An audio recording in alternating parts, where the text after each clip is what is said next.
dans le prochain épisode de Demain nous appartient. Tandis qu'Olivier et Garance apprennent la triste nouvelle, William se remémore de pénibles souvenirs d'enfance. Dans le même temps, Judith cherche à éviter Suleiman.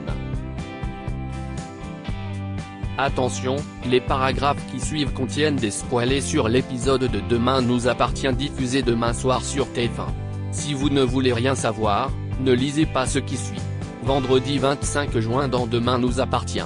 Olivier et Garance apprennent la triste nouvelle dans la matinée. Garance et Olivier sont convoqués au commissariat où Karim leur apprend avec une certaine émotion que le corps sans vie de Clémentine a été retrouvé. Effondré, Garance voudrait voir sa mère mais le policier le lui déconseille car la dépouille est en très mauvais état.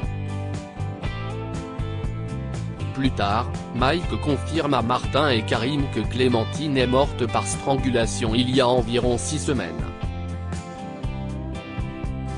Même si son meurtrier avait certainement de la poigne, la professeure de sport s'est débattue de toutes ses forces.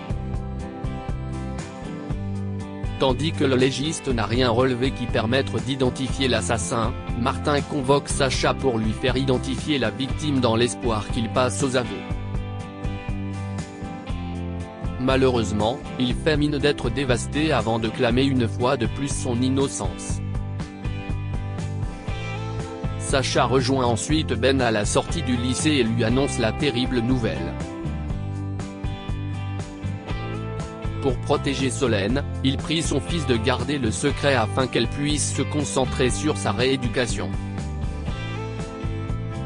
Pendant ce temps, Garance et son père sont au Spoon. Alors que la jeune femme ne sait pas comment elle va pouvoir continuer à vivre sans sa mère, Olivier tente de la réconforter. Et d'ajouter que Sacha ne s'en sortira pas aussi facilement tout en jurant de lui faire payer tout le mal qu'il leur a fait. Non loin de là, Océane commence à douter de son père et se demande s'il n'aurait pas tué Clémentine. Des propos qui ne plaisent pas du tout à Gaspard qui prend la défense de leur père avec ferveur. De son côté, Chloé annonce à Maxime la mort de Clémentine. Bien qu'il s'y attendait, le jeune homme accuse le coup d'autant plus qu'elle était son premier amour. À la nuit tombée, Sacha reçoit sur son téléphone le message d'un anonyme qui écrit « Moi, j'ai vu ce que tu as fait à Clémentine Doucet ».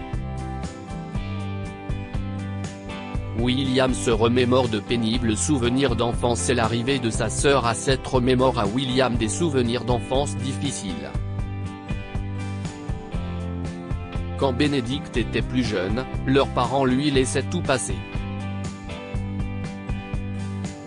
Résultat des courses, cette dernière a fait les 400 coups et ils passaient leur temps à s'occuper d'elle. Une situation dont William a beaucoup souffert car ses parents ne faisaient pas attention à lui. Comme Manon pense qu'il exagère, William signale que la négligence est une forme de maltraitance et que ce n'est pas une chose qui disparaît aussi facilement. Peu après, Manon retrouve Dorian sur son voilier. En écoutant son cousin évoquer tous les voyages qu'il a fait et les expériences incroyables qu'il a vécues, Manon juge que sa vie est pourrie à côté de la sienne. Toutefois, pour Dorian, elle est chanceuse de n'être jamais seule et d'être entourée d'amis. Plus tard, Bénédicte confie à son fils qu'elle a hâte de reprendre la mer. Dans la mesure où Dorian aimerait bien rester encore à 7 pour se faire des amis, sa mère assure qu'il ne rate rien et se dit certaine qu'il se rendra compte un jour de la chance d'avoir vécu cette vie-là. Par la suite, Bénédicte rencontre son frère à l'hôpital et l'informe qu'elle prolonge son séjour de 2 semaines. Une nouvelle qui n'emballe pas du tout le médecin. Judith cherche à éviter Suleiman Oma, Judith et Nour s'activent pour organiser la fête qu'elles ont prévue pour le soir même. Pour sa part, Judith n'a pas jugé bon d'inviter Suleiman car celui-ci doit partir dans l'après-midi passer le week-end de chez son père. Lorsque Judith confie à Noah que Noah lui plaît et qu'elle compte bien s'amuser, son ami lui rappelle qu'il ne faut pas trahir les personnes que l'on aime. Quand elle la pousse à envoyer un message à son copain, Judith fait semblant de le faire. Plus tard, Noah vient donner un coup de main aux filles pour installer la sono. Tandis que la fille Delcourt le convie à sa soirée pour le remercier, Noah décline mais change d'avis quelques heures après. Le soir venu, la fête bat son plein et Noah et Judith apprennent à faire connaissance en se montrant particulièrement complices. Cependant, leur moment est interrompu par Suleiman. Ayant appris par Gabriel qu'elle faisait une soirée au mât, il reproche à Judith de ne pas l'avoir invitée. Judith a beau prétendre avoir fait cela car il devait partir à Calvière, le fils d'Antoine a plutôt l'impression qu'elle ne voulait pas qu'il soit présent et se montre jaloux de Noah.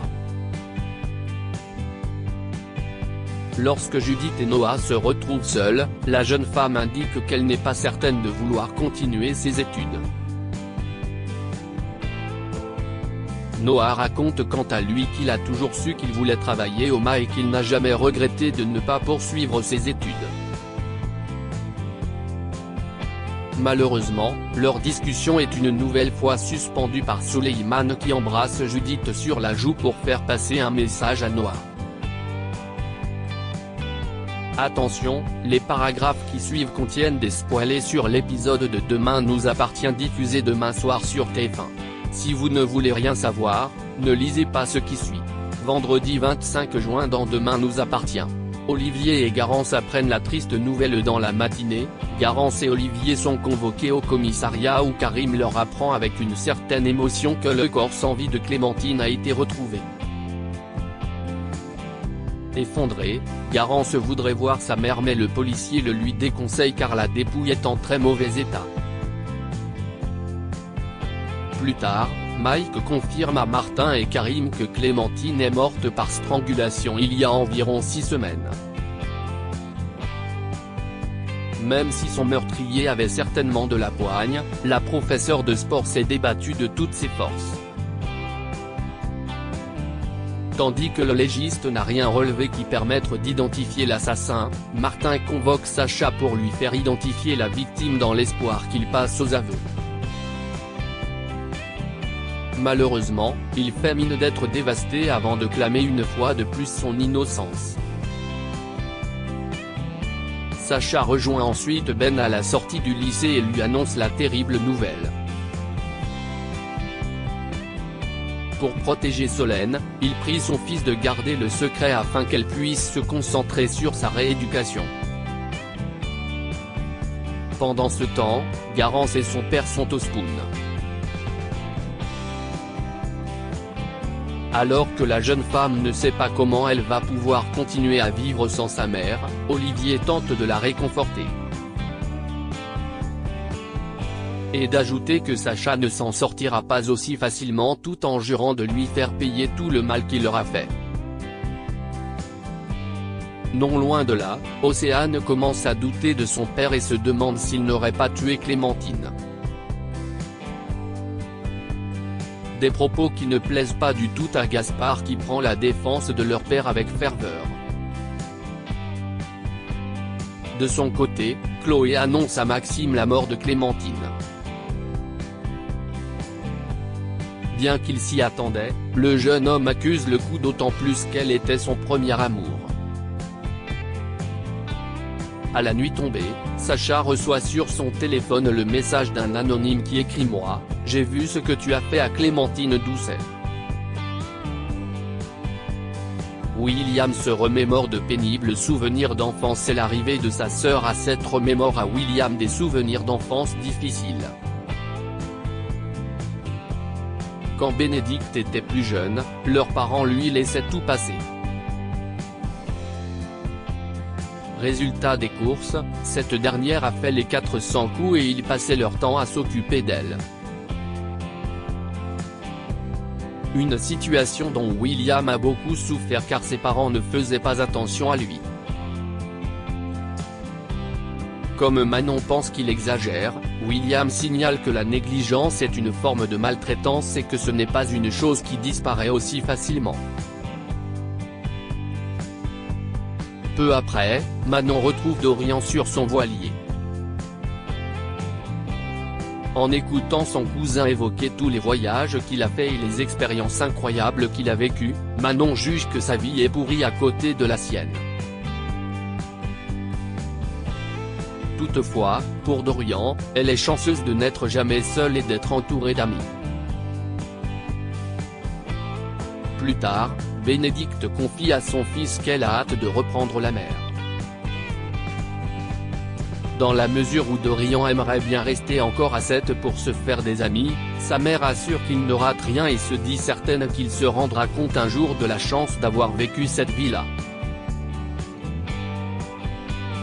Par la suite, Bénédicte rencontre son frère à l'hôpital et l'informe qu'elle prolonge son séjour de 2 semaines. Une nouvelle qui n'emballe pas du tout le médecin. Judith cherche à éviter Souleymane Manoma, Judith et Nour s'activent pour organiser la fête qu'elles ont prévue pour le soir même. Pour sa part, Judith n'a pas jugé bon d'inviter Souleymane car celui-ci doit partir dans l'après-midi passer le week-end de chez son père. Lorsque Judith confie à Nour que Noah lui plaît et qu'elle compte bien s'amuser, son ami lui rappelle qu'il ne faut pas trahir les personnes que l'on aime. Quand elle la pousse à envoyer un message à son copain, Judith fait semblant de le faire. Plus tard, Noah vient donner un coup de main aux filles pour installer la sono. Tandis que la fille Delcourt le convie à sa soirée pour le remercier, Noah décline mais change d'avis quelques heures après. Le soir venu, la fête bat son plein et Noah et Judith apprennent à faire connaissance en se montrant particulièrement complices. Cependant, leur moment est interrompu par Souleymane. Ayant appris par Gabriel qu'elle faisait une soirée au mât, il reproche à Judith de ne pas l'avoir invitée. Judith a beau prétendre avoir fait cela car il devait partir à Calvière, le fils d'Antoine a plutôt l'impression qu'elle ne voulait pas qu'il soit présent et se montre jaloux de Noah. Lorsque Judith et Noah se retrouvent seuls, la jeune femme indique qu'elle n'est pas certaine de vouloir continuer ses études. Noah raconte quant à lui qu'il a toujours su qu'il voulait travailler au mât et qu'il n'a jamais regretté de ne pas poursuivre ses études. Malheureusement, leur discussion est une nouvelle fois suspendue par Souleymane qui embrasse Judith sur la joue pour faire passer un message à Noah.